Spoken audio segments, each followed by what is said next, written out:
تلاوت کی ہوئی آیت 15واں پارہ سورہ بنی اسرائیل آیت نمبر 16 ہے۔ اس سے پہلے تذکرہ تھا کہ ہم کسی قوم کو عذاب نہیں دیتے جب تک رسول نہ بھیج دیں، یعنی رہنمائی کا انتظام کرنے کے بعد سرکشی پر ہم سزا دیتے ہیں۔ سرکشی پر سزا دینے کے لیے جو مراحل ہیں ان کا تذکرہ اس آیت میں آ رہا ہے۔ وَإِذَا أَرَدْنَا، اور جب ہم نے ارادہ کر لیا، اردنا فعل ماضی ہے، ارادہ کیا ہم نے، لیکن جب اس پر اذا داخل ہوا تو وہ معنی دے گا مستقبل کا اور مشروط ہو جائے گا، یعنی جب ہم کسی بستی کے ہلاک کرنے کا ارادہ کرتے ہیں۔ وَإِذَا أَرَدْنَا أَن نُهْلِكَ قَرْيَةً، کسی بستی کے ہلاکت کا جب ہم ارادہ کر لیتے ہیں، امرنا مترفیہا، تو ہم حکم دیتے ہیں وہاں کے مترف لوگوں کو۔ مترف یہ قرآن کریم کی اصطلاح ہے۔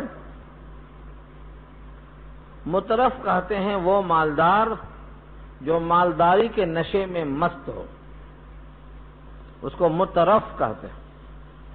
اس کی جمع ہے مترفین۔ مالدار ہونا مترف نہیں ہے، جب مالداری کا نشہ چڑھ جائے اور وہ اللہ کے حکم کی پرواہ نہ کرے، اس کے دماغ میں آخرت کا تصور غائب ہو جائے، ایسے بدمست لوگوں کو اللہ نے مترف کہا۔ مترفیہا، اس قریہ کے مالداروں کو ہم حکم دیتے ہیں، خوش عیش لوگوں کو حکم دیتے ہیں۔ فَفَسَقُوا فِيهَا، تو اس بستی میں وہ فسق اور نافرمانی کا رواج دیتے ہیں، کثرت کے ساتھ فسق و فجور میں لگ جاتے ہیں۔ یہ ہے فسق۔ فاسق کی تعریف یہ ہے جو اپنی خواہشیں پوری کرنے کے لیے شریعت کا حکم توڑ دے، شریعت کی چادر پھاڑ کر اپنی تمام خواہش ناجائز کو پورا کرے، اس کو فاسق کہتے ہیں۔ ایسا کرنے کو فسق کہا جاتا ہے۔ فَفَسَقُوا فِيهَا، تو اس میں وہ لوگ فسق و فجور میں لگ گئے۔ فَحَقَّ عَلَيْهَا الْقَوْلُ، تو ثابت ہو گیا ہے ان پر قول، یعنی حجت پوری ہو گئی، اب عذاب ان پر صادق آئے گا۔ فَحَقَّ عَلَيْهَا الْقَوْلُ کے معنی حجت ان پر پوری ہو گئی۔ فَدَمَّرْنَاهَا تَدْمِيرًا، تو ہم نے اس بستی کو ہلاک کر ڈالا، تباہ کر ڈالا، غرق کر ڈالا۔ تدمیرا تاکید کے ساتھ ہے، پوری طرح جڑ سے اکھاڑ پھینکا۔ اس کا ترجمہ پھر ایک بار سنو، پھر وہ اشکال ذہن نشین کرو۔ جب ہم کسی بستی کی ہلاکت کا فیصلہ کرتے ہیں تو وہاں کے خوش عیش لوگوں کو حکم دیتے ہیں کہ وہ اس میں فسق و فجور کریں، اس طرح سے ان پر حق یعنی حجت پوری ہو جاتی ہے اور ہم اس بستی کو جڑ سے اکھاڑ پھینکتے ہیں۔ اس میں بہت سے لوگوں نے اشکال یہ کیا ہے کہ جب اللہ نے ہی وہاں کے بستی والوں کو، خوش عیش لوگوں کو فسق و فجور کا حکم دیا، تب تو وہ فسق و فجور میں خدا کے حکم سے لگ گئے، اب ان کو ہلاکت میں ڈالنا ایک معذور اور مجبور لوگوں کو ذبح کرنے کے برابر ہے۔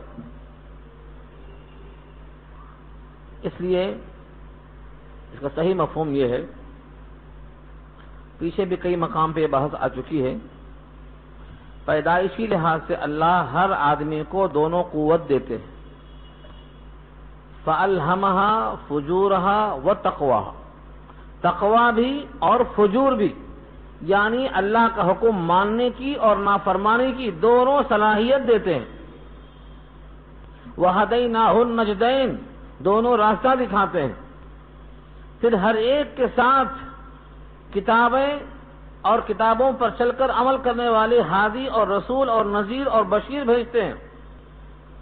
اس کے باوجود اگر یہ لوگ خوش عیشی کی طرف بڑھ جاتے ہیں تو ہم وہی اسباب مہیا کر دیتے ہیں۔ یہ ہے امرنا کا مفہوم،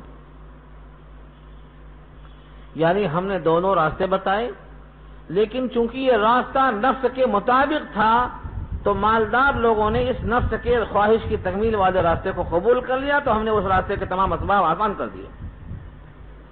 اب اس طرح سے ان پر حجت پوری ہو گئی اور ہلاکت کے لائق ہو گئے. یہ مفہوم ہے جمہور مفسرین کا. لیکن لفظ امرنا میں دو قرات اور ہیں. امرنا، ایک تو امرنا کے معنی ہم نے حکم دیا، اور ایک ہے امرنا. امرنا کے معنی ہم نے ان بستی والوں کے جو خوش عیش لوگ تھے ان کو امیر بنا دیا، حاکم بنا دیا، صاحب ثروت، صاحب دولت. انہی لوگوں کو ہم نے ان کا پیشوا مقتدا بنا دیا. یہ ہے امرنا. جب ان کو ہم نے حاکم بنا دیا تو پوری قوم اپنے حاکم کو دیکھ کر چلتی ہے. الناس علی دین ملوکہم. جیسا بادشاہ شیعہ تھا تو پیچھے چلنے والے بھی دھیرے دھیرے شیعوں کی طرف گھس جاتے ہیں. تو ہم نے وہاں کے خوش عیش لوگوں کو امیر، مقتدا اور پیشوا بنا دیا، اور وہ فسق و فجور میں لگ گئے اور ان کو دیکھ کر پوری قوم انہی کے ڈگر پہ چلنے لگ گئی. لہذا وہ اس غلط راستے پر چلنے کی پاداش میں ہمارے ہلاکت کے لائق بن گئے. یہ دوسری تفسیر ہے. تیسری تفسیر ایک اور کیا ہے. ایک تو ہے امرنا، دوسرے ہے امرنا، اور تیسری تفسیر میں لفظ آیا ہے آمرنا، الف پر مدہ کے ساتھ، آمرنا. اور آمرنا کا ترجمہ کیا ہے قتادہ نے اکثرنا. ہم نے زیادہ کر دیا. کس کو؟ اس بستی میں خوش عیش لوگوں کی تعداد کو زیادہ کر دیا. ایک مالدار نہیں، دو مالدار نہیں، کثرت سے لوگ مالدار ہو گئے. اکثرنا، ہم نے اکثریت کو مالدار کر دیا جو صاحب عیش بن گئے. اب مسجدوں میں آنے والا کوئی نہیں، صبح اٹھ کر تہجد پڑھنے والا کوئی نہیں، تلاوت کرنے والا کوئی نہیں، روزہ رکھنے والا کوئی نہیں، جہاد میں نکلنے والا کوئی نہیں، رسول اللہ کے طریقوں پر چلنے والا کوئی نہیں، کیونکہ اکثریت خوش عیش ہو گئی. اور جب اکثریت آ گئی نفس پرستی پر تو اس طرح ان پر حجت ہماری پوری ہو گئی اور یہ عذاب کے لائق ہو گئے. یہ تین ترجمے ہوئے لفظ امرنا، امرنا اور آمرنا کی تفسیر کے ساتھ. ان تینوں کا حاصل یہی ہے کہ جب قوم گمراہ ہو گئی تو ہم نے گمراہی کا دروازہ ہی کھول دیا. جو انسان جو چاہتا ہے ہم اس کو وہ دے دیتے ہیں. اکثریت نے خوشحالی چاہا، خوشحالی کے انجام کے بغیر، تو ہم نے خوشحالی دے دیا. اب اس میں اگر ضمنی واقعات لانا چاہیں تو نبی کریم صلی اللہ علیہ وسلم سے ایک صحابی نے آ کر کہا تھا کہ دعا کر دو ہم مالدار ہو جائیں. حضور نے سمجھایا بھی، لیکن انہوں نے کہا نہیں، اگر ہم مالدار ہو گئے تو ہم صدقہ دیں گے، جو وعدے اللہ سے ہیں وہ پورے کریں گے. نبی نے دعا کر دی، مالدار ہو گئے، لیکن ہوا وہی جس کا خدشہ تھا کہ مال آتے ہی ڈگر سے ہٹ گئے، جس کا ذکر اللہ نے کیا ہے 10واں پارہ سورہ توبہ آیت نمبر 74-75 میں. وَمِنْهُمْ مَنْ عَاهَدَ اللَّهَ لَئِنْ آتَانَا مِنْ فَضْلِهِ لَنَصَدَّقَنَّ وَلَنَكُونَنَّ مِنَ الصَّالِحِينَ فَلَمَّا آتَاهُم مِنْ فَضْلِهِ بَخِلُوا بِهِ. جب دے دیا اللہ نے تو بخیل ہو گئے، اور جب بخیل ہو گئے تو خدا سے جو وعدہ تھا اس کی انہوں نے مخالفت کر دی. اس وعدہ الہی کی مخالفت کی پاداش میں ہم نے ان کے دل میں نفاق ڈال دیا قیامت تک کے واسطے. تو ایسے جزیات تو کلام پاک میں بہت ملیں گے آپ کو. خلاصہ یہ نکلا کہ بستی والوں کی ہلاکت بغیر فسق و فجور کے نہیں ہوتی، اور فسق و فجور کا دروازہ خوش عیشی ہے. لہذا بہت زیادہ خوش عیشی کی فکر نہیں کرنا، اتنا ملے جو برابر سرابر ہو، لا لی ولا علیہ، برابر سرابر نکل جائے. کیونکہ دنیا میں صرف گزر جانا ہے، یہاں منزل بنانا نہیں ہے. دنیا میں گزرگاہ سمجھ کر رہنا ہے تو بس برابر سرابر کافی ہے. وَكَمْ أَهْلَكْنَا مِنَ الْقُرُونِ مِنْ بَعْدِ نُوحٍ، اور کتنی بستیوں کو ہم نے ہلاک کر دیا. وَكَمْ أَهْلَكْنَا، اور کتنے ہی ہلاک کر دیا ہم نے من القرون بستیوں کو، امتوں کو، من بعد نوح کیوں کہا؟ نوح سے پہلے بھی تو ہلاک ہوئے تھے. نوح علیہ السلام کے زمانے سے پہلے ادریس کا زمانہ ہے، شیس کا زمانہ ہے. قوم عاد اور قوم سمود کا ذکر کیا. من بعد نوح اس واسطے کہا کہ شروع صورت میں یہ بات آ گئی ہے ذریۃ من حملنا مع نوح، یہ اولاد ہے ان کی جن کو نوح کے ساتھ ہم نے کشتی میں سوار کیا تھا.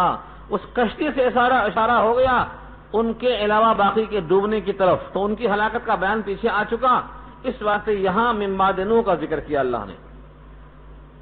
من بعد نوح علیہ السلام کے بعد کفر و معصیت کے سبب ہم نے کتنی بستیوں کو ہلاک کر دیا. وَكَفَى بِرَبِّكَ بِذُنُوبِ عِبَادِهِ خَبِيرًا بَصِيرًا، اور کافی ہے آپ کا پروردگار اپنے بندوں کے گناہوں پر خبر رکھنے والا اور دیکھنے والا ہونے کی حیثیت سے، بصیر اور خبیر ہونے کی حیثیت سے اپنے بندوں کے گناہ پر آپ کا رب کافی ہے. فرشتے لکھیں یا نہ لکھیں، کوئی گواہی ہو یا نہ ہو، کوئی دوسری حجت اور تصدیق ہو نہ ہو، اللہ خود اپنے بندوں کے اعمال بد پر خود خبیر ہیں اور بصیر بھی ہیں. لیکن حجت کو پوری کرنے کے لیے اس کا ریکارڈ بھی محفوظ کراتے ہیں. زمین بھی ہماری فوٹو لے رہی ہے، کرامن کاتبین بھی موجود ہیں. خود انسان کا جسم، اس کے ہاتھ، اس کے پیر، اس کے چمڑے گواہی دیں گے. یوم تشہد علیہم السنتہم وایدیہم وارجلہم بما کانوا یعملون، ہاتھ، پیر، زبان سب گواہیاں دیں گی. اگرچہ ان کی کوئی حاجت نہیں ہے، لیکن حجت پوری کرنے کے لیے کوئی کسر نہیں چھوڑی جائے گی، تاکہ بندہ یہ نہ کہے کہ ہم بے قصور ہیں اور ہم بے قصور مارے جا رہے ہیں. کیونکہ رب کریم کسی بندے پر ادنا درجے کا بھی ظلم نہیں کرتے. وما ربک بظلام للعبید، بندوں پر اللہ ظالم نہیں. اب یہاں سے انسانوں کی محنت کے دو رخ ہیں. ایک محنت کرنے والا چاہتا ہے مجھے جلدی سے محنتانہ یہیں مل جائے، آخرت کی طرف توجہ گئے بغیر صرف دنیا ہی پر اس کی محنت کا صلہ ملنے کی توجہ ہے. بس ہم نے کیا اور ملے، آخرت سامنے نہیں ہے. اتنی محنت شب و روز کی محنت، لیکن دماغ میں صرف دنیا ہے، یہی محنت، یہی محنتانہ. اجر اور اجرت کی فکر نہیں. اللہ فرماتے ہیں ہمارے پاس کمی نہیں ہے، جو جیسی نیت کرتا ہے ویسا ہم فیصلہ کر دیتے ہیں. من کان یرید العاجلہ، عاجلہ اجلت والی مراد دنیا. من کان یرید العاجلہ، جو ہمیشہ نیت رکھتا ہے عاجلہ کی، عجلنا لہ فیہا ما نشاء لمن نرید. 3 شرطیں رکھا اللہ نے. جو شخص دنیا کی نیت رکھتا ہے عجلنا، تو ہم جلدی دے دیتے ہیں اس کو، فیہا اس دنیا میں، ما نشاء جتنا ہم چاہتے ہیں، لمن نرید جس کے لیے چاہتے ہیں، جتنا چاہتے ہیں جس کے لیے چاہتے ہیں دنیا ہی میں ہم دے دیتے ہیں، بشرطے کہ وہ دنیا ہی کی نیت رکھتا ہو، ہمیشہ دنیا کی نیت. ہاں کبھی کبھار دنیا کی نیت ہو، کبھی کبھار آخرت کی نیت ہو، یا دونوں کی نیت ہو، وہ اس سے مستثنا ہے. اگر ہر کام بس دنیا ہی کے لیے کرتا ہے، کوئی ایک عمل آخرت کے واسطے نہیں کرتا، یہ کہاں سے نکلا؟ من کانا یرید، کانا استمرار پر دلالت کرتا ہے. کانا یرید مضارع ہے، اور کانا جب مضارع پر آتا ہے تو معنی دیتا ہے استمرار کا. ہمیشہ ارادہ یہی رکھتا ہے کہ دنیا مل جائے. کسی عمل پر آخرت کی طلب نہیں ہے، ہر عمل پر دنیا، چاہے وہ دنیاوی کام ہو یا دینی کام ہو، چھوٹا کام ہو، بڑا کام ہو، ہر کام پر سامنے دنیا ہی ہے. تو ہم ایسے شخص کو دنیا میں دنیا دے دیتے ہیں جتنا ہم چاہتے ہیں، جس کے لیے چاہتے ہیں. سب کو نہیں دیتے، ہماری چاہت پہ یہ بھی موقوف ہے. ثم جعلنا له جہنم، پھر بناتے ہیں ہم اس کے لیے جہنم. کتنی سخت وعید ہے. اس کے لیے پھر ہم جہنم کو بناتے ہیں۔ اس سے صاف معلوم یہ ہوتا ہے کہ اپنے سارے کام کا بدلہ دنیا ہی میں نہیں چاہیے، کچھ کاموں کا بدلہ آخرت میں ہمیں ملنا چاہیے، یہ امید ہونا چاہیے۔ نماز، روزہ، حج اور زکوٰۃ بدنی عبادت تو ہم کرتے ہی آخرت کے لیے، لیکن اور بھی کچھ کام ہیں جن پر ہمیں صلہ آخرت میں ملنے کی توقع رکھنا چاہیے۔ ایک بندہ کسی سے خندہ پیشانی کے ساتھ ملاقات کرتا ہے تو یہ بھی اجر کا حقدار بنتا ہے، بشرطے کی نیت ہو آخرت میں لینے کی۔ سلام کرنا، مصافحہ کرنا، بھٹکے ہوئے کو راستہ بتانا، کانٹا راستے سے دور کر دینا، مسجد کا پتہ بتانا، کسی کے مسائل کو حل کرنا، کسی سے ہمدردی کرنا، سب کاموں پر اجر ہے بشرطے کی ارادہ ہو آخرت کمانے کا۔ اور اگر دنیا ہی کماتا ہے، ہر کام میں دنیا ہی سوار ہے، آخرت اس کے ذہن میں بالکل نہیں آتی، تو ایسا شخص گویا آخرت پر ایمان نہیں رکھتا اور وہاں کے لیے کوئی کوشش نہیں کرتا۔ تو ہم دنیا اس کے واسطے دیں گے، لیکن کتنا؟ جتنا ہم چاہیں گے، جتنا وہ چاہے گا اتنا دے دیں، نہیں ہے۔ فرمایا ما نشاء، جتنا ہم چاہیں، لمن نرید، جس کے لیے ہم چاہیں۔ چاہتے سب ہیں لیکن ہم جس کے لیے چاہیں گے اس کو دیں گے، اور وہ چاہتے بہت ہیں، جتنا ہم چاہیں گے اتنا ہم دیں گے۔ دونوں شرط رکھا اللہ نے۔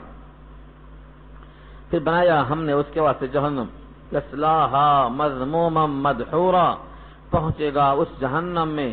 مذموم کے معنی آتے ہیں برا ہو کر، ضم سے مذموم، اور مدحور دحور سے ہے دھتکارا ہوا، رادے درگاہ ہو کر جہنم میں پہنچے گا۔ تو مذموم کے معنی بدحال اور مدحور کے معنی رادے درگاہ، دھتکارا ہوا۔ اللہ نے ابلیس کے واسطے یہی لفظ استعمال کیا ہے، مدحور کا۔ مدحور کے معنی جس کو دھتکار دیا گیا ہو، چل نکل، مردود ہے تو، فخرج انک رجیم، تو رجیم بمعنی مرجوم، وہی یہاں پر مدحور ہے، دھتکارا ہوا انسان ہو کر۔ اور مذموم کے معنی ذم، جس کی برائی کی گئی ہے، مذمت کیا ہو کر جہنم میں داخل کر دیا جائے گا۔ کہ تم نے دنیا میں ہر عمل اسی واسطے کیا ہے کہ تجھ کو دنیا ہی مل جائے، تیرے دماغ میں آخرت تھی ہی نہیں۔ یہ گھڑی محشر کی ہے، تو عرصہ محشر میں ہے، پیش کر غافل عمل کوئی اگر دفتر میں ہے، کوئی کام اس کے واسطے کیے نہیں تھا۔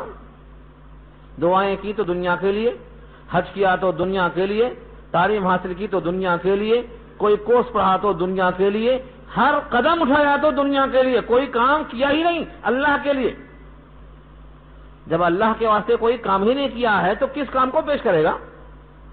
اس لیے مومن کو چاہیے کہ اپنے ہر کام میں آخرت کی نیت کرے، دنیا تو فری میں آئے گی۔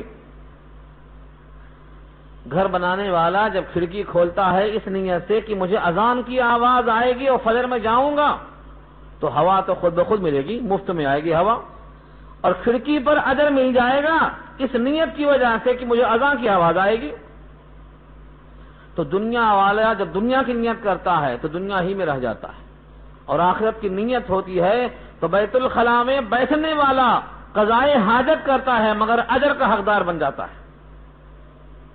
تو مومن اپنے ہر عمل میں اللہ کی بات ماننے کی نیت کر لے اور رسول اللہ کا طریقہ اپنا لے تو اس کو ہر عمل پر اجر ہی ملے گا۔ اس لیے آگے فرمایا ومن اراد الآخرۃ، اور جو ارادہ کرے گا آخرت کا، وسعى لها سعيها، اور کوشش کرے گا اس کے لیے کوشش کرنا جیسا کہ اس کا حق ہے، وهو مؤمن، بشرطے کہ وہ مومن ہو، فاولئک کان سعیهم مشکورا، تو بس وہی ہے کہ اس کی سعی مشکور ہوگی، اس کی سعی کوشش مقبول ہوگی۔ اللہ نے 4 شرطیں رکھی ہیں اس آیت میں۔ نمبر 1، ومن اراد الآخرہ، آخرت کا ارادہ ہو، تو ارادہ کرنا، نیت کرنا۔ جو کام آخرت کے لیے بلا ارادہ کیا گیا ہو اس پر ثواب نہیں ملتا۔ حضرت امام شافعی رحمۃ اللہ علیہ فرماتے ہیں کوئی عمل پر ثواب ارادے کے بغیر نہیں ملتا، اسی کا نام نیت ہے۔ گڑھے میں گر گیا، بھیگ گیا تو وضو ہو گیا، لیکن ثواب نہیں ملے گا کیونکہ ارادہ نہیں کیا تھا وضو کرنے کا۔ ارادہ تو ارادہ یہاں آیا ہے ارادہ کے معنی میں، اردو میں ارادہ اور عربی میں ارادہ ایک ہی معنی میں ہے۔ ومن اراد الاخرۃ، اور جس نے ارادہ کیا آخرت کا، تو پہلی شرط کیا ہوئی؟ نیت۔ پہلی شرط ہے آدمی نیت کرے۔ اب بیٹھا ہے نیت کر کے، کوئی کام نیک نہیں کر رہا ہے، کافی نہیں ہے نیت کر لینا۔ وسعى لها سعيها، اب اس آخرت کے لیے ایک سعی بھی کرتا ہے، کوشش بھی کرتا ہے۔ آخرت کمانے کے لیے جو جو حکم بتایا ہے وہ سارے کوششوں میں لگا ہوا ہے۔ وسعى لها سعيها، اس جنت کے لیے، آخرت کے لیے کوشش کرتا ہے جیسا کوشش کرنے کا حق ہے۔ تو کوشش کرنا دوسری شرط ہے، ارادہ ایک، کوشش دو۔ اور تیسرا لفظ ہے یہاں پر وسعى لها کے بعد سعيها، کوشش کرے جیسی کوشش کرنا چاہیے، اور وہ ہے سنت کے مطابق۔ رسول اللہ کی جو کیفیت تھی اس طریقے پر کوشش کرے، جیسی چاہیں گے ہم کوشش کر لیں گے، نہیں، کوشش بھی مطابق سنت کے ہو۔ نکاح پر اجر ملے گا مگر نکاح سنت کے مطابق ہو، نماز پر اجر ملے گا نماز سنت کے مطابق ہو، لباس پر اجر ملے گا لباس سنت کے مطابق ہو، حلیے پر اجر ملے گا حلیہ سنت کے مطابق ہو۔ تو سعیہا وسعى لها سعیہا، اور کوشش کرے جیسی کوشش کرنا چاہیے، اور کیسی کوشش کرنا چاہیے؟ جیسی اللہ نے پسند کی ہے، نبی کو بھیج کر بتا دیا ہے، یہ بہترین نمونہ ہے، یہ نمونہ کامل ہے۔ لقد کان لکم فی رسول اللہ اسوۃ حسنہ، جیسی کوشش آپ نے کی ہے اور صحابہ نے کی ہے ایسی کوشش کرنا۔ تو تین چیزیں ہو گئی، ارادہ، کوشش، اور کوشش موافق ہو سنت کے، تین شرطیں ہو گئی۔ چوتھی شرط رکھا اللہ نے، وہو مؤمن، بشرطے کہ وہ مومن ہو۔ ارادہ بھی اچھا ہے، کوشش بھی ہے، کوشش موافق سنت کے ہے، لیکن دل میں ایمان نہیں ہے، نفاق ہے، کوئی عمل کامیاب نہیں۔ تو یہ چار شرطیں رکھا رب کریم نے انسانوں کی فلاح کے لیے، ارادہ بھی ہو، کوشش بھی ہو، اور کوشش سنت کے مطابق ہو۔ جو لوگ کوشش کرتے ہیں سنت کے خلاف، ان کی کوششیں ضائع ہوں گی۔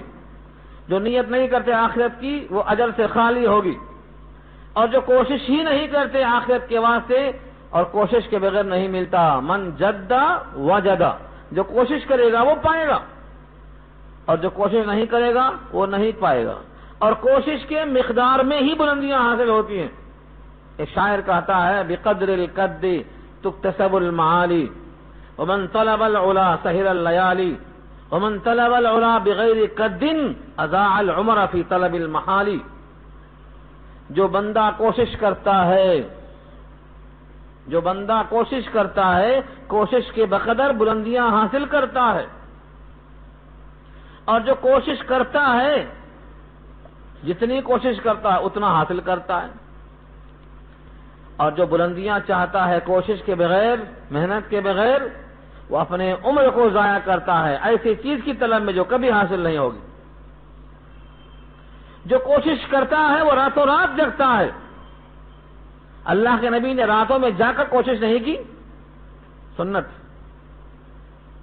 ہر نبی نے رات میں جاگ کر اللہ کے واسطے بندگی کی۔ لوگ کہتے ہیں رات تو سونے کے لیے ہے، دن تو کام کرنے کے لیے ہے، یہ بالکل صحیح ہے، لیکن مغرب کیا فجر میں ہوتی؟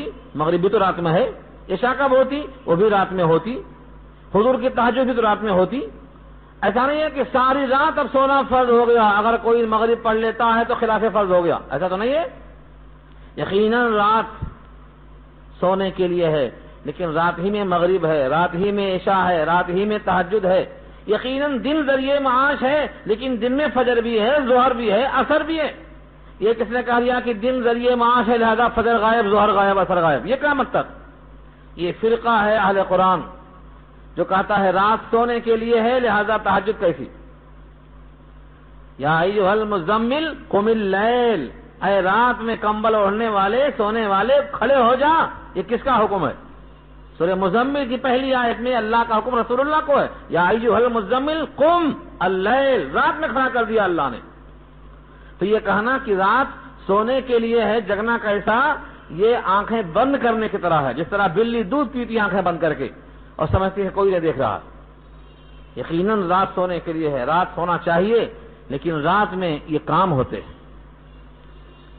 تو راتوں میں جگنا انبیاء کی سنت ہے، بلکہ انبیاء کرام میں سے کچھ کے احوال آتے ہیں بندگی میں۔ آپ کو معلوم ہے نبی کریم صلی اللہ علیہ وسلم ہر مہینے میں 3 روزہ رکھتے تھے، سنت 20 کا ہے۔ حضرت داؤد علیہ السلام نے آدھی عمر روزہ رکھا، آدھی عمر، اور حضرت نوح علیہ السلام نے اپنی پوری عمر روزہ رکھا ہے سوائے عید الفطر عید الاضحیٰ کے۔ حضرت نوح کو اللہ نے کیا کہا؟ انہو کان عبدا شکورا، میرا شاکر بندہ ہے یہ۔ اکثر لوگ نہیں جانتے حضرت نوح کی قبر مسجد حرام میں ہے، کہاں ہے نہیں معلوم، یہ بھی اللہ کی شان ہے۔ مسجد حرام میں رکھا ان کی قبر کو، کیونکہ وہ شاکر بندے تھے، زندگی تمام روزہ رکھا انہوں نے سوائے ان دنوں کے جہاں روزہ ممنوع ہے، یعنی عید الفطر عید الاضحیٰ۔ تو نوح نے پوری حیات روزہ رکھا، داؤد نے آدھی حیات روزہ رکھا، نبی صلی اللہ علیہ وسلم نے ہر مہینے کے 3 دن کو روزہ رکھا، اور بھی اس کے علاوہ روزے رکھے۔ یہ سب بندگی کیوں کیا؟ یہ کوشش ہے، اس کوشش کے طریقے پر کوشش کرنے کا ہم کو اللہ کی طرف سے رغبت دی گئی ہے، تم بھی کوشش کرو، تم بھی محنت کرو۔ تو جو جتنی کوشش کرے گا اتنا وہ حاصل کرے گا، بشرط یہ ہے کہ وہ مومن ہو۔ اللہ فرماتے ہیں یہ 4 شرطیں جو پوری کر لے گا فَأُولَٰئِكَ كَانَ سَعْيُهُم مَّشْكُورًا، بس وہی لوگ ہیں کہ ان کی سعی مشکور ہوگی۔ مشکور ہوگی یعنی قدر کی جائے گی۔ اللہ شاکر ہیں یعنی اللہ قدردان ہیں۔ وَكَانَ اللَّهُ شَاكِرًا عَلِيمًا، اللہ شاکر ہیں یعنی ہمارے عمل کی قدر کرتے ہیں۔ اور مشکور کے معنی جس کی قدر کی گئی اس کے عمل پر صلہ ملے گا۔ ہمارا وضو کرنا اللہ کے ہاں مشکور ہے یعنی اس کی قدر کی گئی تو ہم کو صلہ ملے گا۔ جس کی صحیح مشکور اس پر اجر ملنا واجب۔ اسی واسطے نماز سے پہلے وضو میں آپ دعائیں پڑھتے ہیں، بشرطے کی یاد ہوں، یاد کرنے کی کوشش کرنا چاہیے۔ اب تو رمضان کا بھی مہینہ آ رہا ہے، دعائیں ہر عضو کی پڑھنے سے وضو کا مزہ ہی بڑھ جاتا ہے۔ ہر عضو کی الگ دعا ہے۔ اللہم اجعل ذنبی مغفورا وسعی مشکورا وتجارتا لن تبور، اے اللہ ہمارے گناہوں کو معاف فرما اور ہماری کوشش کو مشکور فرما اور ہمارے کاروبار کو نفع بخش بنا، کیونکہ مومن کاروبار میں ہے، مومن بظاہر کاروبار میں نہیں ہے لیکن ہر مومن کاروبار میں ہے۔ یا ایھا الذین آمنوا هل ادلکم علی تجارت تنجیکم من عذاب علیم، اے ایمان والو آؤ تجھ کو بتاتا ہوں میں ایسا کاروبار ایسا بزنس جو تم کو نجات دے گا المناک عذاب سے۔ کاروبار کون سا ہے وہ؟ تؤمنون باللہ، اللہ پر ایمان لاؤ، رسول پر ایمان لاؤ اور کوشش کرو اس کے دین میں۔ تو مومن کے لیے یہ کاروبار ہے، یہ صحیح ہے۔ بس ان تمام چیزوں میں 4 شرطیں یاد رکھ لو۔ پہلی شرط ارادہ، نمبر 2 کوشش، نمبر 3 وہ کوشش سنت کے مطابق ہو، نمبر 4 یہ سب کام بحالت ایمان ہو۔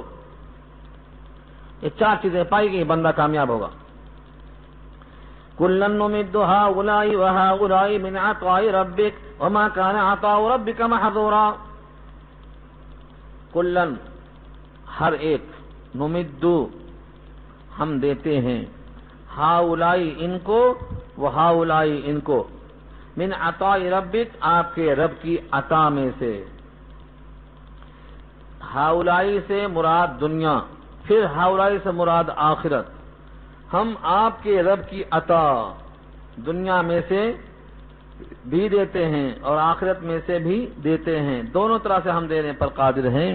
اور آپ کے عطا کی اور آپ کے رب کی عطا کو روکنے والا کوئی نہیں ہے۔ محظورا، محظورا کے معنی آتے ہیں بند کرنا۔ آپ کی رب کی عطا آئے اور کوئی روک لے کہ اس کو ہم نہیں پہنچنے دیں گے بندوں تک، کوئی بھی آپ کے رب کی عطا کو روکنے والا نہیں ہے۔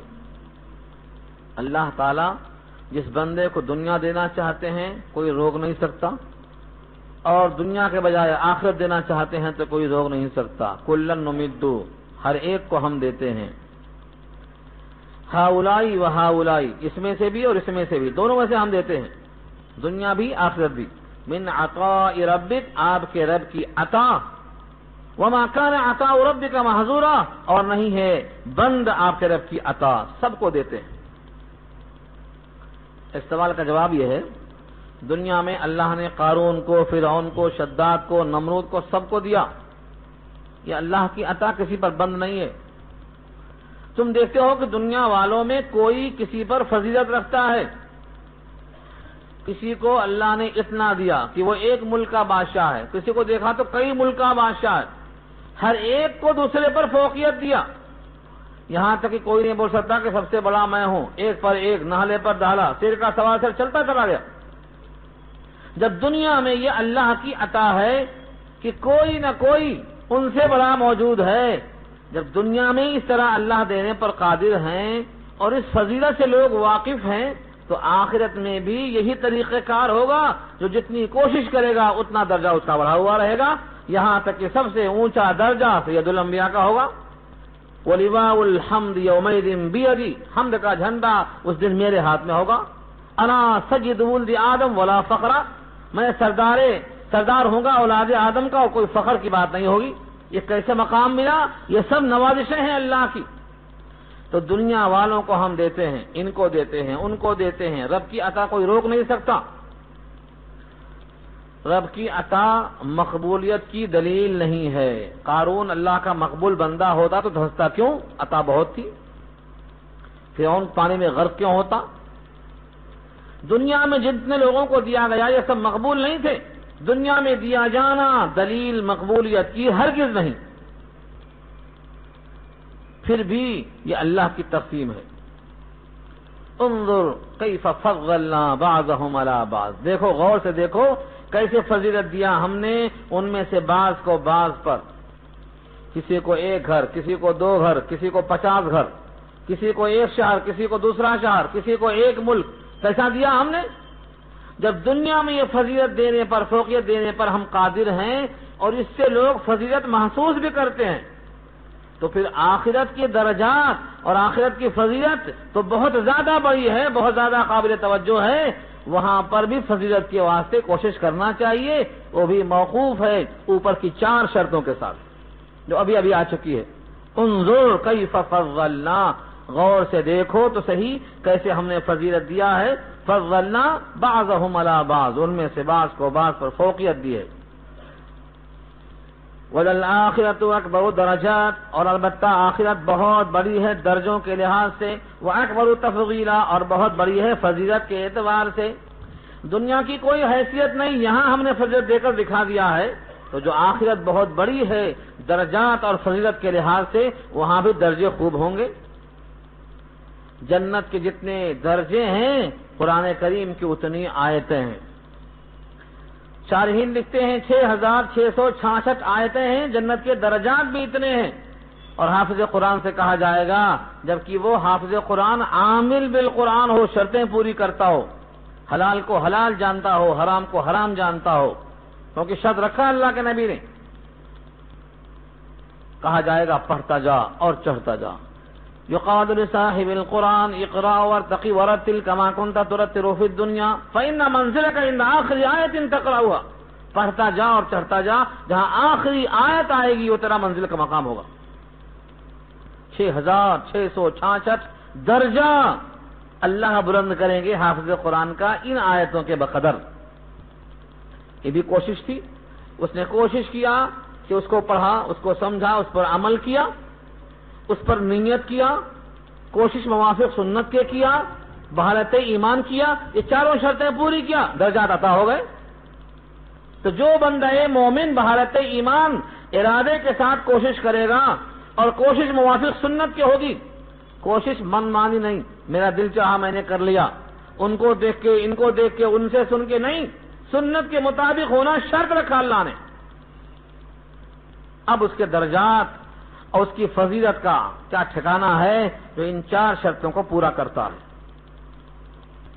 اللہ فرماتے ہیں یہ ایمان اور یہ کوشش، یہ ارادے سب رائے گاں ہو جائیں گے اگر تم نے توحید کے بجائے شرک کر دیا۔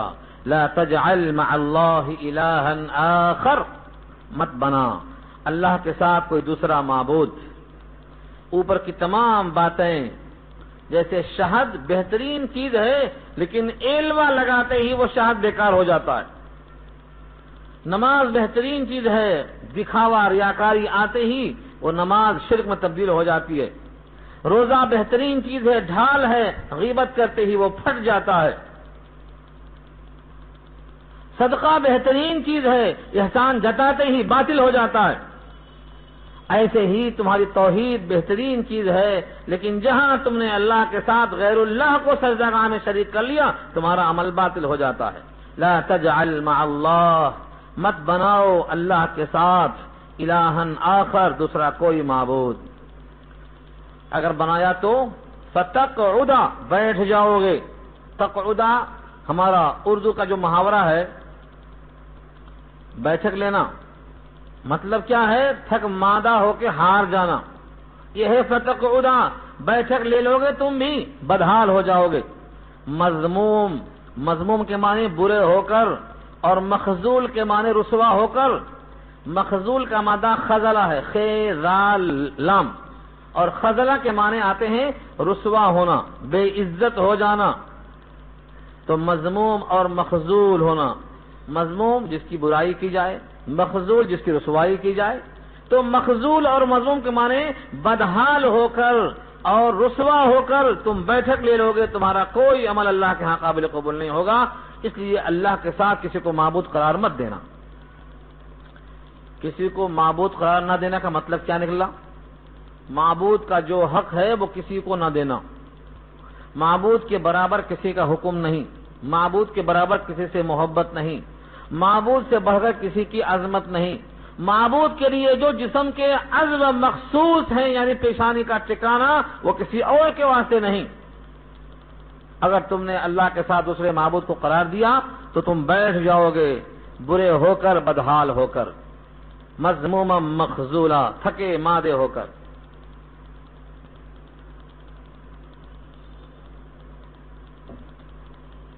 یہاں رکوع پورا ہو گیا، نیا رکوع شروع ہو رہا ہے۔ اس رکوع میں اللہ تعالیٰ نے ایک مثال دی ہے، اللہ کے ساتھ کسی کو شریک نہ کرنا۔ اگر تم کریں گے تو بیٹھ جائیں گے، تھک جائیں گے، رسوا اور بے عزت بدحال ہو جائیں گے، بے یار و مددگار ہو جائیں گے۔ جتنے بھی احکامات اللہ کے ہیں ان میں سے کسی حکم کو توڑنا در حقیقت اللہ کے برابر کسی کو معبود قرار دینا ہے کہ تم نے خدا کا حکم توڑ کر اس کا حکم مان لیا۔ مثلا اللہ نے حکم دیا ہے کہ اللہ کی بندگی کرو، اس کے ساتھ کسی کی بندگی نہ کرو، اور ماں باپ کے ساتھ حسن سلوک کرو، لیکن یہ نفس ہے، یہ کہتا ہے میاں یہ بوڑھے ہو گئے، اب ان کے کام سے کچھ فائدہ نہیں ہے، اب تم اپنا اپنا دیکھ لو۔ یہ نفس نے آ کر ماں باپ کی اطاعت سے روک دیا۔ اب اگر تم نے نفس کی بات مان لی اور خدا کا حکم ٹھکرا دیا تو تم مخذول اور مذموم ہو کر رہ جاؤ گے۔ یہ مثال دیا رب کریم نے۔ دیکھیے آیت کے الفاظ، وَقَضَىٰ رَبُّكَ أَلَّا تَعْبُدُوا إِلَّا إِيَّاهُ، اور فیصلہ کیا ہے تیرے رب نے۔ قضا، قضا کے معنی آتے ہیں فیصلہ، ماضی کا صیغہ ہے، فیصلہ کر دیا۔ قاضی کہتے ہیں فیصلہ کرنے والے کو، اور قضا کہتے ہیں جب ہے کے ساتھ آئے تو مقدمے کو۔ قضا فعل ماضی ہے، فیصلہ کر دیا تیرے رب نے، حکم دے دیا تیرے رب نے۔ وَقَضَىٰ رَبُّكَ، بحیثیت قاضی کے تیرے رب نے یہ حکم دیا ہے، کیا ہے؟ اللہ تعبدوا الا ایاہ، کہ تم کسی کی عبادت مت کرو مگر اسی کی یعنی اللہ کی۔ وَبِالْوَالِدَيْنِ احسانا، اور والدین کے ساتھ احسان کی۔ احسان کے ترجمے میں بارہا یہ بات آ چکی ہے، احسان کے معنی حسن سلوک کرنا، اچھا برتاؤ کرنا۔ اگر وہ ماں باپ مشرک بھی ہیں اور تم کو شرک کی دعوت دے رہے ہیں تو تم ان کے بولنے سے شرک تو نہ کرنا، لیکن تب بھی ان کے ساتھ حسن سلوک کرنا۔ وَإِن جَاهَدَاكَ عَلَىٰ أَن تُشْرِكَ بِي مَا لَيْسَ لَكَ بِهِ عِلْمٌ فَلَا تُطِعْهُمَا وَصَاحِبْهُمَا فِي الدُّنْيَا مَعْرُوفًا۔ سورہ لقمان پارہ 21 میں یہ بحث آ رہی ہے۔ اگر وہ دونوں میں سے کوئی ایک شرک میں مشرک ہو کر لطف اٹھیں اور تم کو مجبور کرتے ہیں کہ اللہ کے ساتھ تم بھی شرک کرو، تو ان کے کہنے سے تم شرک تو نہ کرنا، لیکن غصے میں آ کر اطاعت نہ چھوڑ دینا، اب بھی تمہیں ان کے ساتھ میں حسن سلوک کرنا ہے۔ وَصَاحِبْهُمَا فِي الدُّنْيَا مَعْرُوفًا، دستور کے مطابق تمہیں اب بھی حسن سلوک کرنا ہے۔ حضرت اسما رضی اللہ تعالی عنہا نے نبی صلی اللہ علیہ وسلم سے پوچھا کہ میری والدہ مشرکہ ہیں، کیا میں ان کے ساتھ حسن سلوک کروں؟ آپ نے فرمایا ہاں، اپنی ماں کے ساتھ حسن سلوک کرو اگرچہ وہ مشرکہ ہیں۔ ان کا شرک، ان کا حساب اللہ کے ذمہ ہے، لیکن تمہارا بحیثیت اولاد کے حسن سلوک کرنا تمہارے ذمہ ہے۔ تمہیں کسی حال میں حسن سلوک کرنا ہے۔ وَقَضَىٰ رَبُّكَ، اور تیرے رب نے حکم دے دیا، أَلَّا تَعْبُدُوا إِلَّا إِيَّاهُ، کہ بندگی نہ کرو مگر اسی کی۔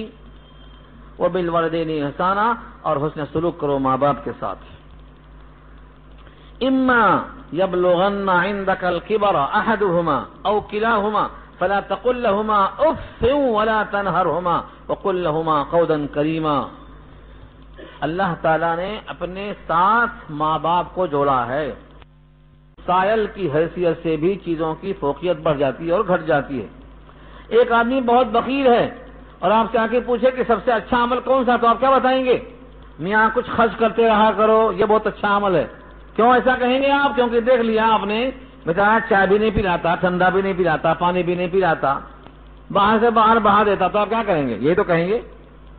پھر یہ علاج ہے، جیسی بیماری ہو ایسا علاج کرنا۔ ہر ایک کے ساتھ اللہ کی طرف سے یہ حکم دیا گیا ہے۔ اما یبلغن، اگر پہنچ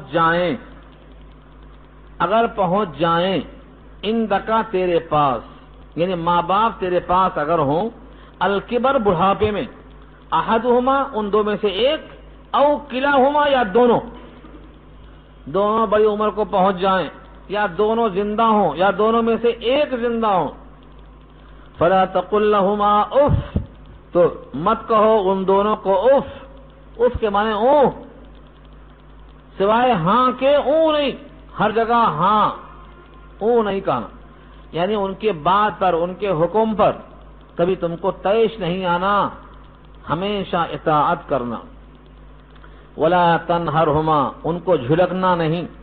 وقل لہما قولا کریما، اور کہو ان سے بہت میٹھی بات، نرم بات، معزز بات۔ واخفض لہما جناح الذل من الرحمہ، اور جھکا دو ان کے لیے ذلت کے بازو انکساری کے ساتھ۔ جناح کے معنی بازو اور ذل کے معنی عاجزی۔ من الرحمہ، محبت سے، رحمت سے، شفقت سے، بیزار ہو کے نہیں، بیزار ہو کے ان کی خدمت نہیں کرنا۔ من الرحمہ، رحمت کے ساتھ، شفقت کے ساتھ، محبت کے ساتھ ان کے لیے خدمت کرنا۔ وقل، اور کہنا، رب ارحمہما، اے میرے رب ان دونوں پہ رحم فرما، کما ربیانی صغیرہ، جیسا کہ میرے اوپر ان دونوں نے بچپن میں مہربانی کی تھی، صغر سنی میں مجھے پالا اور پوسا تھا۔ یہ آیت نمبر 23 اور 24 دو آیتیں ہیں۔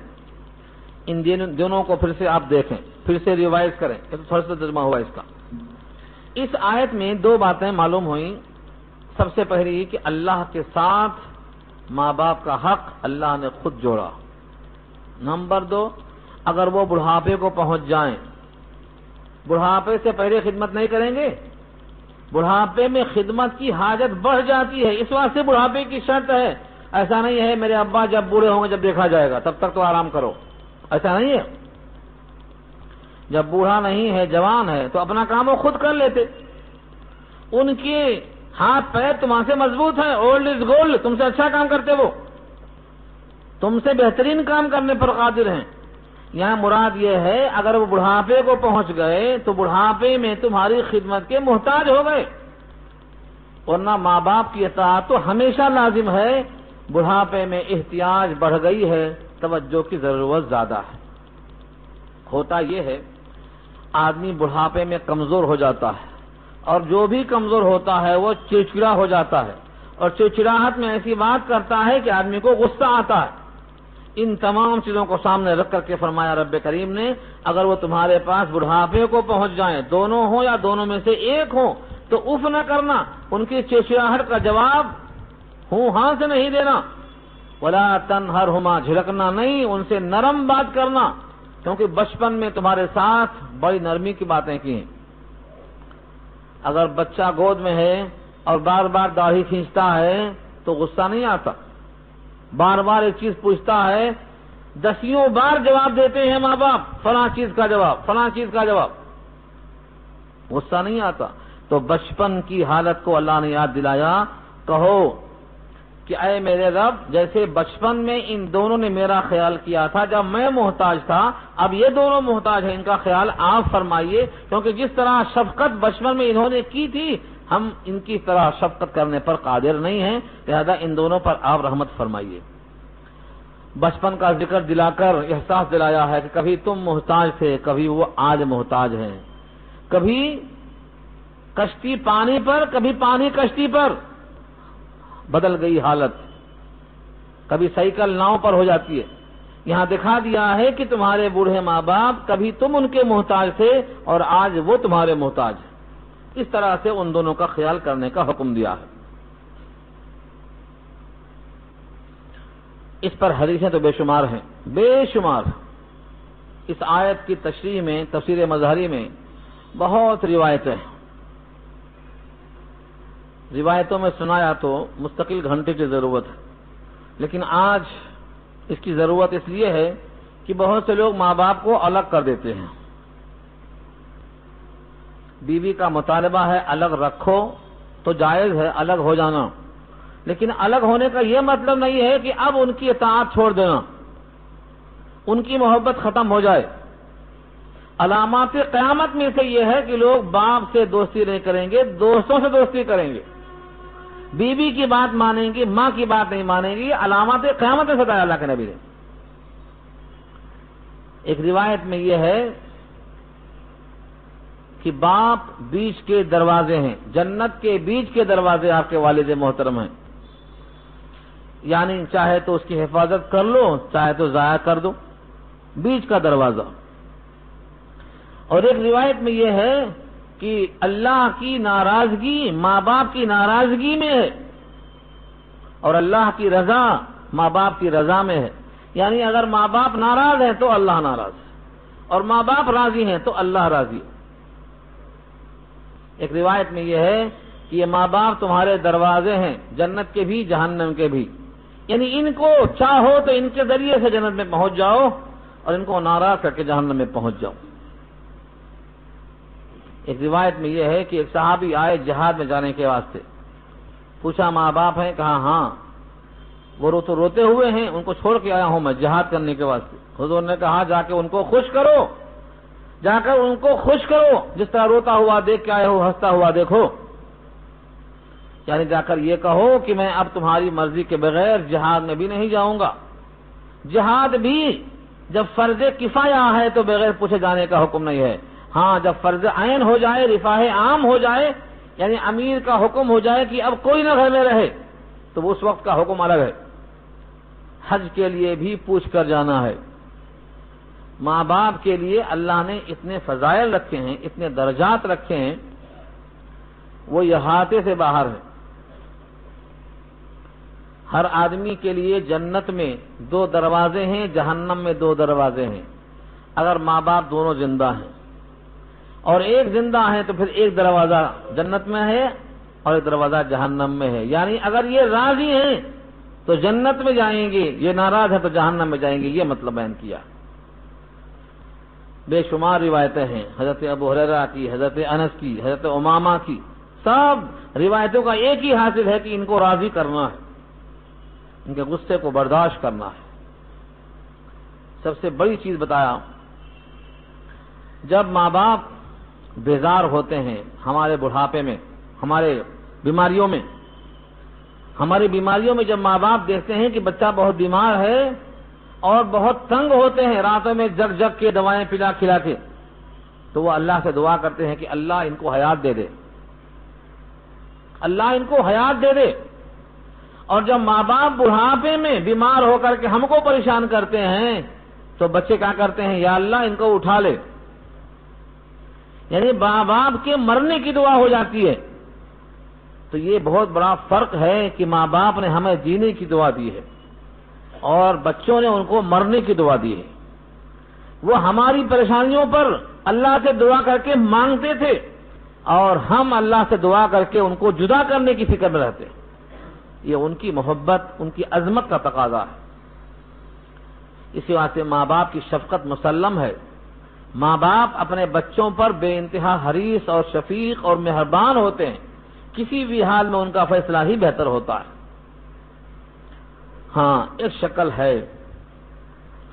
شکل یہ ہے کہ ماں باپ مشرک ہوں، ماں باپ یہودی ہوں، ماں باپ ناحق پر چلنے والے ہوں، کیا اب بھی ان کی بات مانی جائے گی؟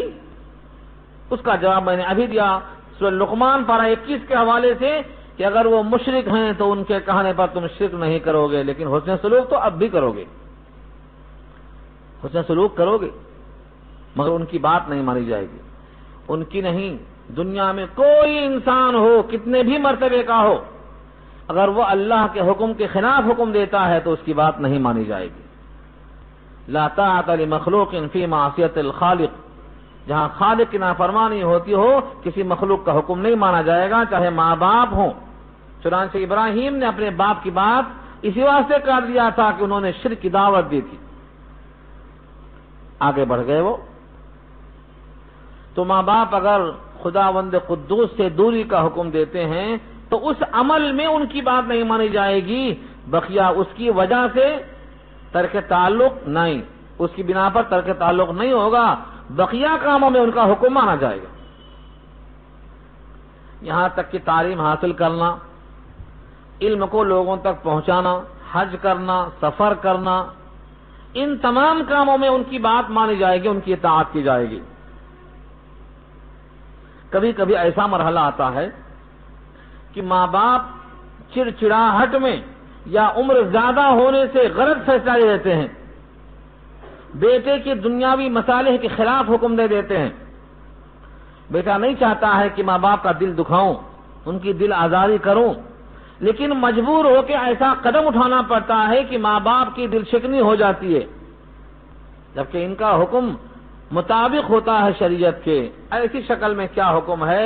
رب کریم بہت انصاف فرماتے ہیں۔ اگلا ٹکڑا اسی واسطے ہے، ربکم اعلم بما فی نفوسکم، تمہارا رب زیادہ بہتر جانتا ہے جو تمہارے معافی ضمیر میں ہے، جو تمہارے جیوں میں ہے، تمہارے دل کی گہرائیوں میں ہے۔ ان تکونوا صالحین، اگر تم صالحین ہو، سعادت مند ہو، فإنہ کان للأوابین غفورا، تو بے شک وہ ہے اوابین کے لیے خطا معاف کرنے والا۔ تمہارے دل میں نیکی ہے، تم اپنے باپ کو تکلیف دینا نہیں چاہتے ہو، لیکن ایسے مسائل پیش آ گئے ہیں کہ تمہاری وجہ سے ان کی دل شکنی ہو گئی، جبکہ تم شریعت پر ہو، تم حق پر ہو۔ ایک روایت میں صحابی نے پوچھا کہ ہم ان کی ہر بات مانیں چاہے وہ ہم پر ظلم کرتے ہوں؟ حضور نے فرمایا وَإِن كَانَ ظَالِمًا وَإِن كَانَ ظَالِمًا وَإِن كَانَ ظَالِمًا، اگرچہ وہ تجھ پر ظلم کرتے ہوں۔ 3 دفعہ فرمایا آپ نے، اگر وہ ظالم بھی ہیں تب بھی تمہیں ان کی اطاعت کرنا ہے، لیکن مصلحت کی وجہ سے اگر تم کوئی کام ایسا کر بیٹھو تو اللہ تمہارے دل کے حال سے واقف ہے۔ اگر کوئی بندہ ماں باپ کی اطاعت نہیں کر سکا، ان کا انتقال ہو گیا، بعد میں نادم ہوا، شرمندہ ہوا اور کثرت سے ان کے واسطے دعائے خیر کرنے لگا، رب ارحمہما کما ربیانی صغیرہ پڑھتا رہا، تو اللہ تعالیٰ اس بندے کو سعید اور نیک بخت لکھ دیتے ہیں کہ توبہ تو کیا اس نے۔ اگر مومن ہیں تو ان کے حق میں مرنے کے بعد بھی دعا کرنا ہے، لیکن اگر وہ مرنے کے پہلے معلوم ہو گیا ہے کہ یہ مشرک ہو کر مر رہے ہیں تو اب مرنے کے بعد ان کے حق میں دعا نہیں کریں گے۔ کیونکہ وہ دعا کے حقدار نہیں ہیں۔ ابراہیم نے اپنے ابا کے واسطے دعا کی، اللہ نے منع کر دیا کہ وہ مشرک ہیں اور آپ ان کی دعا، ان کے حق میں دعا نہ کریں۔ اس وقت ابراہیم نے اپنے آپ کو بری کر لیا۔ فلما تبجنا له انه عدو للہ تبرأ منه، بری ہو گئے۔ تو اگر ان کا ایمان پر خاتمہ یقینی ہے تب تو دعائے مغفرت کریں گے، اور ان کا خاتمہ کفر پر یقینی ہے تو اب ان کے حق میں دعائے خیر نہیں کر سکیں گے۔ جو بندہ اپنے ماں باپ کا حق ادا کرنا چاہتا ہے، ان کے مرنے کے بعد بھی ان کے دوستوں کا بھی احترام کرے، ان کے حق میں دعائے مغفرت کرے، اور اگر انہوں نے یعنی ماں باپ نے کسی سے کوئی عہد کیا ہے، کوئی معاہدہ کیا ہے، تو یہ ان کے عہد کی پابندی کا خیال کرے اور ان کے عہد کو پورا کرنے کی کوشش کرے، اور ان ماں باپ کے سلسلے سے جن کا قرابت داری کا رشتہ ہو، محض ان کے قرابت داری کی بنیاد پر ان کے ساتھ حسن سلوک کرے، انہیں جس حیثیت سے نوازا ہو اللہ نے کچھ نہ کچھ دیتا لیتا رہے۔ یہ چاروں فرض پورا کرتا رہا تو اللہ کے ہاں وہ سعید اور نیک بخت اور خوشبخت لکھا جائے گا۔ دل میں اگر تکلیف دینے کا جذبہ نہیں ہے تو اللہ تو بڑے کریم ہیں۔ فرمایا اگر کوئی ماں باپ کو دو میں سے ایک کو محبت کی نگاہ سے دیکھے گا تو ایک حج مقبول کا ثواب ملے گا۔ ہم تو حج کرتے ہیں، پتہ نہیں مقبول ہوتا کہ نہیں ہوتا، لیکن یہ حج مقبول ہے اگر ماں باپ کو محبت سے دیکھا۔ صحابی نے حیرت سے پوچھا کہ اگر بندہ دن بھر میں 100 بار دیکھے تو کیا 100 حج کا ثواب ملے گا؟ اللہ کے حبیب فرماتے ہیں اللہ کی ذات اس سے بہت وسیع ہے۔ 100 حج کی کیا اہمیت ہے؟ اللہ کی ذات بہت وسیع ہے، یعنی وہ اس سے زیادہ بھی دینے پر قادر ہے۔ جب ادنا مومن کو جو سب سے آخر میں آئے گا دنیا کے برابر جنت دینے پر قادر ہے تو 100 حج کا ثواب دینے پر قادر کیوں نہیں ہے؟ اللہ کی ذات اس سے زیادہ وسیع ہے۔ تو یہ رغبت بھی ہے کہ ماں باپ کو دیکھنا صرف قرضہ ادا کرنا نہیں ہے کہ بڑھاپا آ گیا بچپن کا قرضہ ادا کرنا ہے، بچپن کا قرضہ 55 میں ادا کرنا ہے نہیں، رغبت بھی دیا اللہ کے نبی نے، ان کی خدمت کرنا تمہاری جنت ہے، ان کی اطاعت کرنا تمہاری سعادت ہے، ان کو دیکھنا تمہارا حج مقبول ہے، اور ان کی دعا تمہارے حق میں رائگاں نہیں جاتی۔ ماں باپ کی دعا اولاد کے حق میں، نبی کی دعا امتی کے حق میں، استاد کی دعا شاگرد کے حق میں کبھی رائگاں نہیں ہوتی۔ اس لیے اپنے استاد سے دعائیں لینا، ماں باپ سے دعائیں کرانا، اور بڑی سختی کی بات ہے، بڑی سعادت کی بات بھی ہے، سختی کی بات بھی ہے، دونوں طرح سمجھایا، یہاں شوق بھی دلایا، خوف بھی دلایا۔ جس کے ماں باپ بڑھاپے میں مل جائیں اور اس کو جنت نہ مل جائے تو اس کی ناک کو مٹی لگے، اس کی ناک خاک آلود ہو کہ ذریعہ جنت پا کر جنت کھو دیا۔ اس قسم کی بے شمار روایتیں، بے شمار فضائل ہیں۔ ایک صحابی کا واقعہ لکھا ہے، بہت ہی اندوہناک واقعہ ہے۔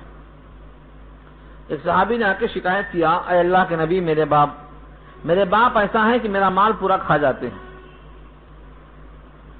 میرا مال میرے باپ کھا جاتے ہیں۔ حضور نے بلوایا، ابھی والد محترم مجلس میں آئے بھی نہیں تھے کہ فرشتہ آ گیا، جبریل امین نمائندہ بن کر آ گیا اور کہا اے اللہ کے نبی، جب وہ بوڑھے حضرت تشریف لائیں تو ان سے کہنا وہ شعر ذرا سنا دو جن کو تم نے کہا ہے اور تمہارے کان نے بھی خود نہیں سنا ابھی تک، تمہارے جی میں ہے وہ اشعار۔ وہ بوڑھے حضرت تشریف لائے، سوال جواب ہوا، پوچھا یہ تمہارا بیٹا شکایت کرتا ہے کہ تم اس کا پورا مال کھا جاتے ہو۔ باپ نے کہا ان سے پوچھو کہ ان کا مال یا تو میں اپنے اوپر خرچ کرتا ہوں یا ان کی خالہ اور ان کی پھوپھی پر خرچ کرتا ہوں، اس کے سوا میں کہاں خرچ کرتا ہوں، پوچھو ان سے۔ حضور نے کہا یعنی ہاں بات یہ ہے کہ ان کی اگر بہن ہے اور تمہاری اگر خالہ ہیں ان پہ خرچ ہو رہا ہے تو اس میں کون سا غلط خرچ ہو رہا ہے؟ ان پر تو خرچ کرنا تمہارے اوپر واجب ہے۔ اس کے بعد فرمایا نبی صلی اللہ علیہ وسلم نے کہ آپ نے جو شعر کہے ہیں جن کو آپ کے کانوں نے سنا نہیں ہے، دل ہی دل میں کہے ہیں، وہ شعر ذرا سنا دو۔ انہوں نے کہا اے اللہ کے رسول، میرا ایمان روز آپ پہ اضافہ ہو رہا ہے، روز میرا ایمان آپ پہ اضافہ ہو رہا ہے، یہ بات سے بھی میرا ایمان اور اضافہ ہو گیا کہ یہ اشعار میرے کان تک نے سنے نہیں ہیں، میرے دل ہی دل میں رہ گئے ہیں، وہ بھی آپ کو معلوم ہے۔ یہ آپ کے نبوت کی برحق دلیل ہے۔ اشعار بہت طویل ہیں، ان اشعار کو ایک کتاب ہے حماسہ، زمانے جاہلیت کے اشعار کا مجموعہ ہے، حماسہ میں وہ اشعار لکھے ہیں۔ بعض نے اس کو ابن رواحہ کا شعر کہا ہے، اس کا ترجمہ بہت طویل ہے، میں اس کے چند اقتباسات سنا دوں کیونکہ وقت ختم ہو رہا ہے۔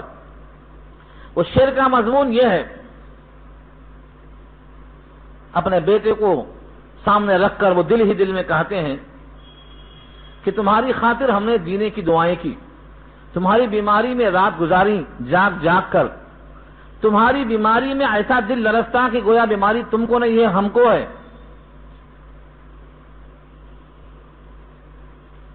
اور کبھی جب خیال آتا کہ تم کہیں بیماری میں مر نہ جاؤ، حالانکہ مرنا اس کا وقت مقرر ہے، تو ہمارا دل تڑپ جاتا۔ تم سے ہم اللہ سے ایسے وقت کی دعا کرتے رہے کہ تم کو اللہ شباب عطا کرے، جب تم کو شباب آ گیا تو تم نے اس کا صلہ ہمیں بے وفائی سے ادا کیا۔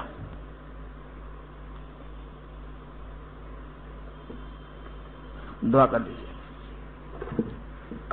الحمدللہ رب العالمین والصلاۃ والسلام علی سید المرسلین یا حی یا قیوم برحمتک نستغیث اللهم انا نسألک الهدى والتقى والعفاف والغنى اللهم انا نعوذ بك من الشقاق والنفاق وسوء الاخلاق اللهم مغفرتك اوسع من ذنوبنا ورحمتك ارجى عندنا منها اللهم لا خير الا خير ولا طير الا طيرك ولا اله الا انت اللهم انا نسألك الهدى والتقى والعفاف والغنى اے اللہ ہماری خطا کو معاف فرما، الہ العالمین کرم کا خیر کا فیصلہ فرما، اے اللہ ہمارے گناہوں کو معاف فرما، الہ العالمین جتنے ہاتھ اٹھے ہیں سب کے دل کے جائز تقاضے اپنے کرم سے پورا فرما دے، اے اللہ جو کوتاہیاں لغزشیں خطائیں ہوئی ہیں اپنے کرم سے معاف فرما دیجیے، اے اللہ مواخذہ نہ فرمائیے، اے اللہ آپ کے حکم کے مطابق زندگی گزارنے میں کوتاہیاں ہوئی ہیں، اے اللہ العالمین اپنے کرم سے معاف فرما دیجیے، آئندہ توفیق دیجیے ان اعمال کی جن سے آپ راضی ہوتے ہیں، اے اللہ جب تک یہ اسلام پر باقی رکھیے، جب بھی موت مقدر ہو تو ایمان کی حالت میں، جب تمہیں واپس ہو یا اللہ لب پہ جاری ہو لا الہ الا اللہ۔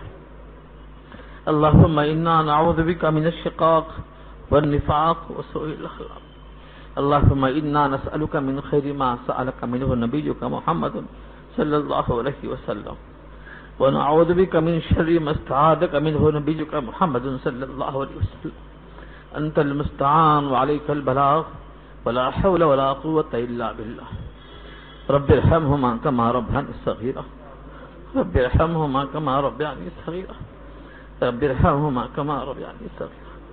اے اللہ جن کے ماں باپ قبروں میں ہیں برزخ میں ہیں ان کو معاف فرما دے، ان کے درجات کو بلند فرما دے، اے اللہ جن کے ماں باپ زندہ ہیں ان کے سائے کو تعدیر صحت کے ساتھ سروں پر قائم فرما، ان کی اطاعت کا حق ادا کرنے کے توفیق نصیب فرما، الہ العالمین اپنے کرم سے امت پر خیر کا فیصلہ فرما، الہ العالمین بدحالیاں ہے، غربت ہے، افلاس ہے، بے ایمانی ہے، اے اللہ ان تمام گناہوں کو معاف فرما دی، الہ العالمین مخلوق کے گناہوں پر اے اللہ مواخذہ مت فرما، اے اللہ معاف فرما دیجیے، الہ العالمین آنے والا مہینہ جو رمضان المبارک ہے اے اللہ جو اس کا حق ہے اے اللہ ہم کو حاصل کرنے کی توفیق نصیب فرما، اے اللہ قرآن کریم کا پڑھنا پڑھانا آسان فرما، سمجھنا سمجھانا آسان فرما، اے اللہ جو اسلام سے قرآن سے غافل ہیں اے اللہ قرآن کریم کو ان تک پہنچانا آسان فرما، الہ العالمین جتنے دل یہاں متوجہ ہیں اے اللہ سب پہ رحم فرما دیجیے، سب کے دل کے جائز تقاضے تمنائیں مرادیں حاجتیں پوری فرما دیجیے، وصلی اللہ تعالی علی خیر خلقہ سیدنا مولانا محمد و آلہ و اصحابہ اجمعین برحمتک ارحم الراحمین یا رب العالمین۔